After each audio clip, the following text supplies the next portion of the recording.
অবশ্যই সরকার কোনটা আইন অনুযায়ী মেনে চলে, কোনোটাই চলে না। তবে এবার যেটি শুভ লক্ষণ, জনগণ রাজপথে নেমেছে এবং বৈধভাবে এবং গণতান্ত্রিকভাবে তার মুক্তিযুদ্ধের মাধ্যমে প্রাপ্ত অধিকার বলে সে তার লড়াই করছে তার সন্তানদের সঙ্গে, এবং এটি একজন অভিভাবকের দায়িত্ব। আমি একটি উদাহরণ দিয়ে আমার কথা শেষ করছি।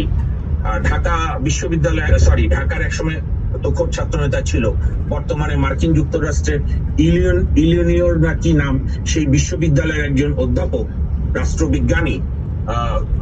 ডক্টর, এই সময় আমি নামটা মনে করতে, ডক্টর আলী রিয়াজ, আমি ওনার বইটই পড়েছি। উনি একটা চমৎকার কথা বলেছেন,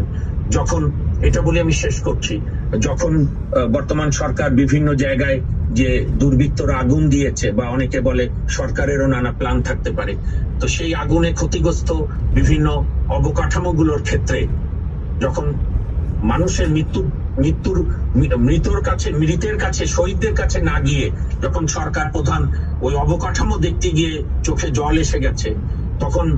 ডক্টর আলী রিয়াজ বলেছেন যে আপনার গাড়ি, আপনার বাড়ি, আপনার জমি, আপনার পুকুর আছে, আপনি বাড়িতে যান, আপনার ছেলে মেয়ে বড় নাকি ওই অবকাঠামোগুলো, আপনার বাড়ি, গাড়ি, ফ্ল্যাট, আধুনিক সোফা, এগুলো বড়? কাজে এটা আমরা একটা অমানবিকতা